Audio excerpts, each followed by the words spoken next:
வணக்கம் ஃப்ரெண்ட்ஸ், நான் கனிஷ்கா.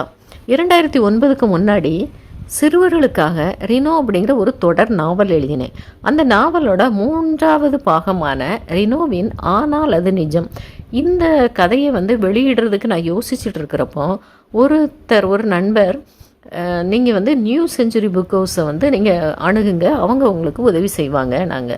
ஆகா, பெரிய பப்ளிஷர் இல்லையா அப்படின்னு நினச்சிட்டு நாங்களும் அவங்கள தொடர்பு கொண்டோம். அங்கேருந்து விருதாம்பிகா அப்படிங்கிற ஒரு மேடம் பேசினாங்க. நாங்கள் தாராளமாக வெளியிடுறோம், இது மட்டும் இல்லை, நீங்கள் நீ என்ன எழுதி கொடுத்தாலும் நாங்களே பப்ளிஷ் பண்ணுறோம்.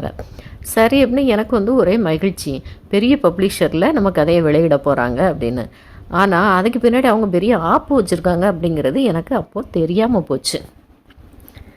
இமெயில் மூலமாக கதையை நான் அனுப்பினேன் அவங்களுக்கு. ரெண்டாவது அந்த கதையை நிறைய பிழை திருத்தம் பண்ணி ரெண்டாவது ஒரு தடவை அனுப்பினேன். ஆனால் அவங்க அவசரப்பட்டு நான் முதல்ல அனுப்பினதை புத்தகமாக அச்சிட்டுட்டாங்க.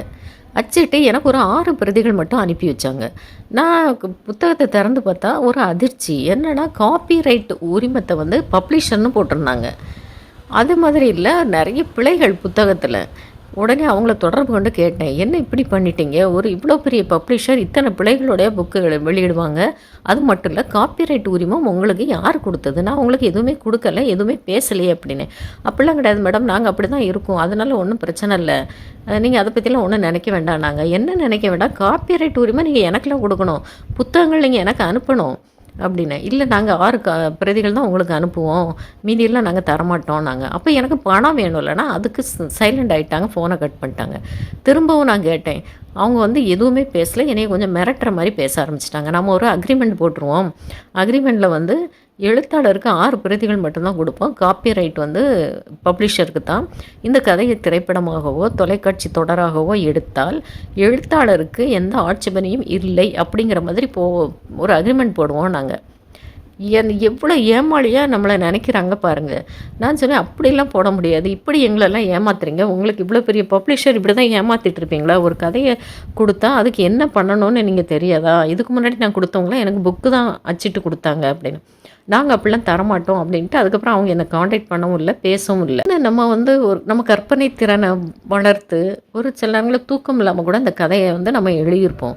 அப்படி எழுதியும் ஒரு பிரயோஜனம் இல்லாமல் ஆக்கிட்டாங்களே அப்படிங்கிற வருத்தம் ரொம்ப இருந்தது எனக்கு. அப்புறம் நான் எழுதுறதே விட்டுட்டேன், எனக்கு எழுதணும் அப்படிங்கிற ஒரு ஆர்வமே இல்லாமல் போச்சு. அதோட 4வது பாகம் கூட எழுதிட்டு இருந்தேன், அதையும் பாதியில் நிறுத்திட்டேன். நம்ம எழுதி என்ன பிரயோஜனம், இப்படிலாம் ஏமாத்துறாங்களே அப்படின்னு சொல்லிட்டு சில பேர்கிட்ட ஆலோசனை கேட்டேன். வேண்டாம், நம்ம தொழிலுக்கும் அதுக்கும் சரி வராது, அவங்ககிட்ட போய் நம்ம மோத வேண்டாம், ஒரு கதை தானே, அப்படி விட்டுருங்க அப்படின்னு சொல்லிட்டாங்க. சரி, அப்படி விட்டுட்டு என்னோடய வேலைப்பழுவில் நான் அப்படி மறந்துட்டேன், விட்டுட்டேன். புத்தகம் வெளியிட்ட தேதி டிசம்பர் 2009. எந்திரன் படம் 2010 வெளியாகுது. என்னோடய கதையை படிச்சுட்டு அந்த படத்தை பார்த்துட்டு வந்தவங்க, இந்த படம் உங்கள் கதை மாதிரியே இருக்குது அப்படின்னாங்க. நானும் பார்த்துட்டு, ஆமாம், இது நம்ம கதை மாதிரி தான் இருக்குது, ஏன்னா அதோட கதையின் கருவே அந்த படத்தோட கரு ரெண்டும் ஒன்று தான். நான் உடனே சரி, நம்ம சங்கர் மேலே வழக்கு போடலாமா அப்படின்னு. ஐயோ, அதெல்லாம் பெரிய இடம், நம்மளெல்லாம் கண்டுக்கவே மாட்டாங்க, தூர விட்டுருங்க அப்படின்ட்டாங்க. சரி அப்படின்னு விட்டுட்டோம், ஏன்னா நம்மளும் சாமானியர்கள், நம்ம போய் அவங்க கூடலாம் மோத முடியாது, போனால் போதுன்னு விட்டாச்சு. இத்தனை வருஷம் என்ன பண்ணீங்க, 15 வருஷம் கழித்து கேட்குறீங்களே அப்படின்னு நீங்கள் கேட்டிங்கன்னா, 15 வருஷம் கழித்து தான் எனக்கு தெரிய வருது, சங்கர் மேலே 15 வருஷத்துக்கு முன்னாடியே ஒருத்தர் வழக்கு போட்டிருக்காருன்னு சொல்லி.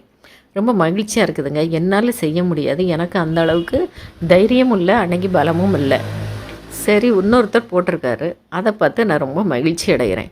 ஏன்னா தவறு தான், தவறு என்றைக்கு இருந்தாலும் அது உண்மையாக மாறாது, இது நிதர்சனமான உண்மை.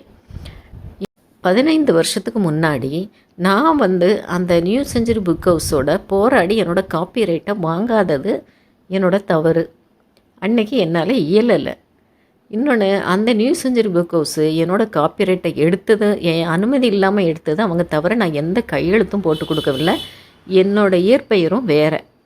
அவங்கக்கிட்ட இருந்து சங்கர் ஏதாவது பணம் கொடுத்து அந்த கதையை வாங்கியிருக்கலாம்.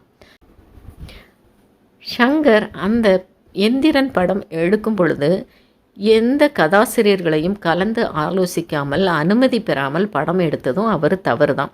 அதற்கான தண்டனையை அவங்க அனுபவிச்சே ஆகணும். இப்போது நான் இந்த நியூ செஞ்சுரி புக் ஹவுஸ் மேலே நான் வழக்கு தொடரலாமா? ஏன்னா என்னோட அனுமதி இல்லை, என்னோட கையெழுத்து எதுவுமே இல்லாமல் அவங்க காப்பிரைட்டை எடுத்துக்கிட்டாங்க. எனக்கு எந்த லாபமும் இல்லை. என்னோட கதையின் முதல் 7 பக்கங்கள் அதை நான் இதோட இணைச்சிருக்கிறேன், படித்து பாருங்கள். அந்த கதையை நான் உங்களுக்கு சுருக்கமாக சொல்லிடுறேன். பிரம்மவர்தன் இவர் ஒரு சிறந்த விஞ்ஞானி. இவர் தன்னை போலவே ஒரு இயந்திர மனிதனை உருவாக்குறாரு.